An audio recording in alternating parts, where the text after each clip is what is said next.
2017 está indo embora. Quem está chegando aí no fim do ano endividado, não conseguiu sair do vermelho, melhorar a vida financeira, deve estar bem preocupado, né? Ou pelo menos deveria, porque dezembro e janeiro são meses de muitos gastos. Nessa altura do campeonato, não tem como fazer mágica, mas pelo menos dar os primeiros passos para colocar as contas em ordem é possível. Com disciplina, planejamento, acho que o mais importante, mudança de hábito, né, André? Bom dia para você. A gente vai falar sobre como começar 2018 mais tranquilo hoje. Bom dia. Bom dia, Lidervan. Bom dia, amigos de casa. É isso aí. Eu diria que esse período do início do ano, da passagem do ano, né, é um período extremamente propício a que a gente reveja nossos planos, nossos objetivos e organize melhor a nossa vida. O que a gente sugere, né, Lidervan, é que as pessoas deixem de lado sentimentos de culpa, deixem de lado essa vitimização de ficar remoendo fatos do passado. E se você está endividado realmente, olhe para frente, seja otimista e monte um plano para sair dessa situação, para lidar com essa situação. A gente fala sempre disso aqui no Contas da Casa, mas eu acredito que este período é um período muito propício, é um período específico para que a gente faça essas reflexões e faça essas mudanças de hábito, como você falou também. A gente vê muitas vezes as pessoas falando, mas é a crise, eu não sei o que fazer, eu estou endividado, eu não consigo resolver, meu Deus. Mas acho que falta um start aí, porque muitas vezes a gente está reclamando, mas está de braço cruzado, né, André? É verdade. Não está fazendo nada para poder sair dessa situação. É verdade. E esse start, eu diria, que se dá com um perfeito diagnóstico da sua situação financeira. Então, a primeira dica que a gente dá é procure saber no detalhe quais são as suas dívidas, quem você está devendo, qual o prazo de pagamento, qual o valor da prestação, qual a taxa de juros. Lembre-se bem, se você vai no médico para tratar de algum problema, o médico vai fazer uma série, vai examinar e vai pedir alguns exames complementares que confirmem aquele diagnóstico para que ele possa passar o remédio adequado. Então, saber exatamente as suas dívidas é exatamente esse diagnóstico, não é? Então, primeiro você precisa saber disso. Segundo, você precisa saber exatamente como é que é a sua estrutura de receitas e despesas.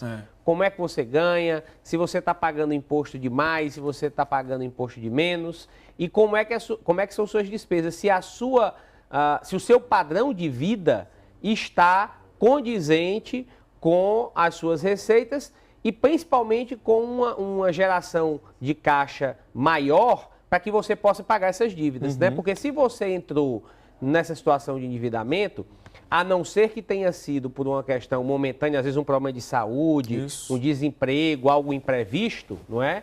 Que tem também como a gente se prever e criar reservas para isso, mas a não ser que seja por isso, a grande parte das pessoas que entram nessa questão do endividamento é porque tiveram um padrão de vida acima do valor que elas recebem do seu trabalho, do seu emprego, dos seus rendimentos. Então, veja, diagnostique bem quais são suas dívidas e entenda muito bem. E aí vale uma planilha, vale um caderninho. O que é importante, Levan, é o hábito. É essa postura de resolver o problema, essa postura ativa de tratar o problema e não escondê-lo para debaixo do tapete como alguém que não quer ver o problema e ele só vai se avolumar, só vai aumentar, não tenho dúvida disso. A gente fala muito sobre essa questão de planejamento, de anotar, de organizar as despesas, né? O que é muito importante, André, porque a partir do momento que você sabe o quanto você ganha e o quanto você está gastando, você vai conseguir até estabelecer suas prioridades ali, né? Na hora de fazer esse planejamento. O orçamento, na verdade, deve ser função das prioridades. Quando a gente começa a controlar os gastos, a gente, inclusive, percebe que muita coisa que a gente está gastando não está de acordo com as nossas prioridades. E aí, aqueles pequenos sacrifícios começam a fazer sentido, não é? Para que você realmente tenha um orçamento de acordo com as suas prioridades. No quesito dívida, sempre é importante você avaliar, trocar dívidas mais caras, né? Como cheque especial, cartão de crédito, por dívidas mais baratas, não é? Fazer um consignado, tentar renegociar isso de alguma forma. Também vale a pena você olhar a portabilidade de crédito, se tem algum banco que lhe oferece uma condição financeira mais vantajosa para você fazer essa mudança. Tem geralmente no final do ano tem esses feirões que muitas instituições promovem, de negociação. Também é uma oportunidade que você tem que estar atento. Esses feirões geralmente, inclusive, a gente divulga aqui no Bom Dia. Então, é mais um motivo para você ficar atento e tentar aproveitar essas oportunidades. E saber, Lidevan, que o período de dezembro, apesar de ser um período de festejo, um período que nós geralmente presenteamos as outras pessoas, do ponto de vista financeiro, a gente pode fazer isso sem gastar muito. Já falamos aqui, inclusive, sobre isso na semana passada, sobre presente de Natal. Mas é a pessoa lembrar que em dezembro, com o 13º, é uma grande oportunidade de você sair ou melhorar essa situação de endividamento. E lembre-se sempre que se você gastar mais agora em dezembro, você pode entrar num ciclo de endividamento em janeiro com as despesas que já são, eu não digo que são desconhecidas não, todo mundo, elas não acontecem todos os meses, mas todo mundo já sabe que em janeiro vai ter IPTU, vai ter IPVA, vai ter material escolar, não é?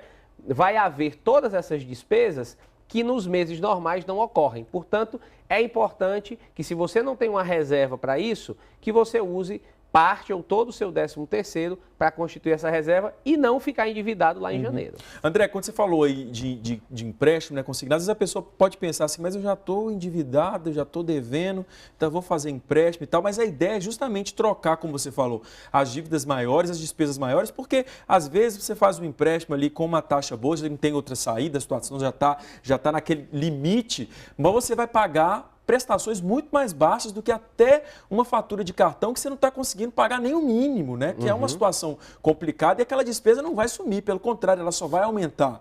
Então é renegociar isso para ter uma parcela maior e quitar as despesas maiores, que é um caminho bom. É só você lembrar que quem entrou numa situação de endividamento dificilmente entrou de uma vez só. Isso foi uma realidade que foi sendo construída ao longo do tempo.